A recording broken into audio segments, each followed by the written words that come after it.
studi banding proses pembelajaran etika Kristen terhadap perilaku mahasiswa berasrama di STTIP ini. Judul skripsi saya, efektivitas kedisiplinan guru sekolah minggu terhadap kinerja melayani berdasarkan perspektif mahasiswa di Sekolah Tinggi Teologi Immanuel Pacet.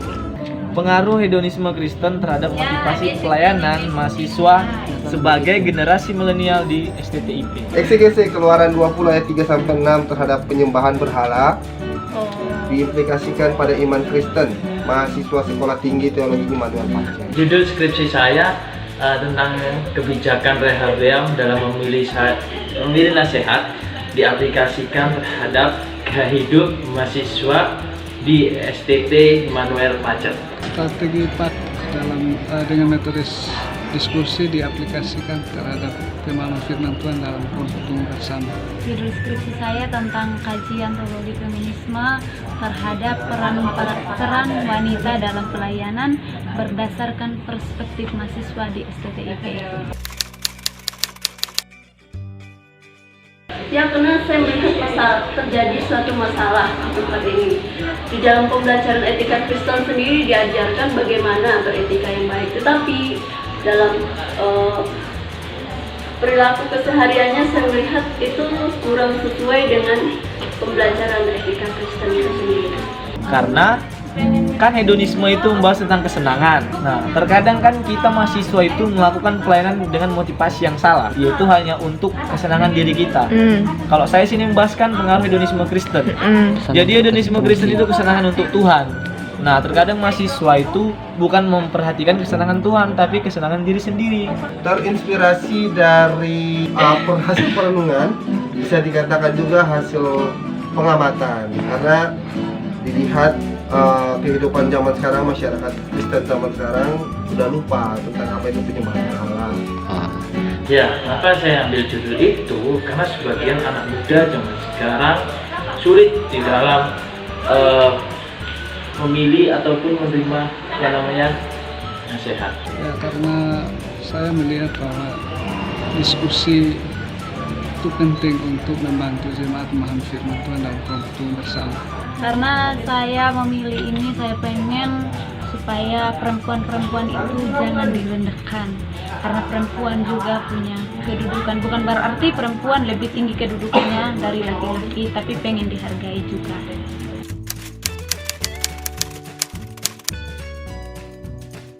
Ya, pada saat sebelum ujian saya merasa sangat tegang, dan bahkan ketika saya ditunjuk sebagai orang pertama yang maju di sidang skripsi, saya hampir meneteskan air mata. Ya, tadi sih pertama itu jantungan. Wih, deg-degan parah, deg-deg mantep gitu. Perasaannya ya cemas, takut juga, iya, karena masih manusia. Perasaannya campur sih, ada gemetar, ada keringat, dan rasanya dak-didudor. Nah, Perasaannya sebelum ujian, rasa takut, khawatir, ya secara manusia pasti takut lah, pasti khawatir. Tapi kembali lagi ketika percaya Tuhan pasti bisa. Sebelum ujian perasaanku tidak nyaman, gelisah, ada rasa takut, grogi. Lumayan sih, pasti ada deg-degannya, groginya. Ya, tapi harus percaya diri dengan apa yang telah dipelajari. Puji Tuhan, rasanya sekarang sangat lega dan lega. Tidak sama dengan pertama sebelum ujian. Itu rasa lega, nyaman gitu. Kayak percaya gitu loh. Jadi kayak heran juga sih kok bisa gitu kan. Setelah sudah selesai ujian, perasaan saya tenang, sukacita, dan ya mungkin hasilnya sedikit memuaskan. Nah, kalau setelah ujian itu ternyata apa yang saya takutkan yang awalnya, jadi pas ujian hasilnya tidak seperti yang awalnya. Rasanya itu kepingin cepet keluar, kalau pas ada di luar rasanya lega sekali. Rasanya setelah selesai ujian lega. Perasaan habis ujian, puji Tuhan, ada lega dan ada deg-degannya. Pasti banyak yang direvisi ulang, banyak kesalahan-kesalahan dalam penulisan. Puji Tuhan, semuanya berjalan dengan baik, dan ya terima kasihlah karena Tuhan sudah sertai. Terima kasih untuk dosen-dosen pembimbing saya yang telah membimbing saya selama ini. Saya sangat berterima kasih telah membimbing saya, telah sabar dalam menyelesaikan skripsi saya. Terima kasih buat Bapak Ibu dosen hingga kami boleh sampai dengan saat ini. Saya sangat mengucapkan terima kasih banyak pada dosen pembimbing saya. Terima kasihnya kepada Bapak Ibu dosen yang sudah membantu, baik pembimbing, kemudian ada yang ngasih saran.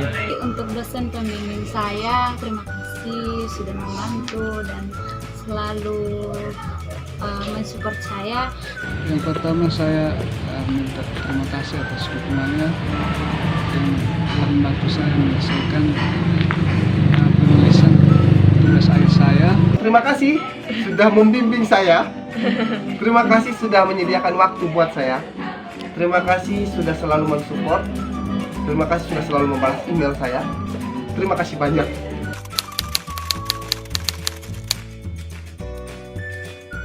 Nah, pesan dulu adik-adik tingkat melalui judul skripsi saya ini dulu, bahwa kita itu sebenarnya plan itu hanya untuk kemuliaan Tuhan dan hanya untuk kesenangan diri Tuhan, bukan untuk kesenangan diri kita sendiri. Dan pesan saya pada saat nanti kalian menghadapi ujian skripsi itu harus tenang, tenangkan hati dan pikiran, relax, jangan pikir jauh-jauh, serahkan semua sama Tuhan. Gak usah sibuk gimana ya, pada waktu mau ujian sibuk belajar gitu. Tenangkan pikiran aja dulu, istirahat yang tenang dan nyaman. Pasti semua Tuhan akan buka pikiran kita dan kasih hikmat. Semoga kedepannya mereka tetap kuat, semangat apapun situasi kondisi yang ada di STT. Kalau untuk adik tingkat saat ini, jangan melihat dalam mengerjakan skripsi itu sulit, menakutkan, menegangkan, tapi harus bisa dalam menyelesaikan skripsi. Untuk adik-adik tingkat ya, supaya berjuang, semangat dan kerjakan selagi bisa. Meskipun apapun, sesusah apapun, harus semangat, pasti akan bisa. Saya harap mereka bisa mempersiapkan diri dari sekarang. Nah, kalau untuk skripsi itu sebenarnya nggak terlalu sulit-sulit gimana. Yang penting kita bisa mempersiapkan diri, mengatur waktu saat melakukan penulisan. Kita bisa apa yang keluarkan aja apa yang menjadi pemikiran kita sehingga semua terlaksana dengan baik. Pesan untuk adik-adik tingkat, tetap semangat dan tetap berjuang. Apapun yang terjadi kita tetap berjuang dan tetap semangat, karena bersama Tuhan pasti bisa. Harapannya ke depan, biarlah apa yang saya tuangkan atau yang saya hasilkan pada skripsi saya supaya bisa menjadi contoh dan bisa semua itu bisa melihat bahwa dari hasil skripsi ini ada maknanya, nasihat yang tertuang dalam skripsi saya. Pengennya melayani, menjangkau orang-orang yang belum mengenal Tuhan, dan saya pengen pelayanan di pedalaman. Semoga nanti di luar sana saya bisa hidup lebih disiplin, mandiri, serta ya bisa lebih mampu lagi di dalam melayani Tuhan. Melalui ini kan saya lebih bisa memperbaiki diri lagi agar melakukan pelayanan itu dengan sungguh-sungguh hanya untuk menyenangkan nama Tuhan. Biar dimanapun saya ditempatkan, saya boleh melayani Tuhan, melayani orang-orang yang membutuhkan lawatan Tuhan. Terima kasih sekali.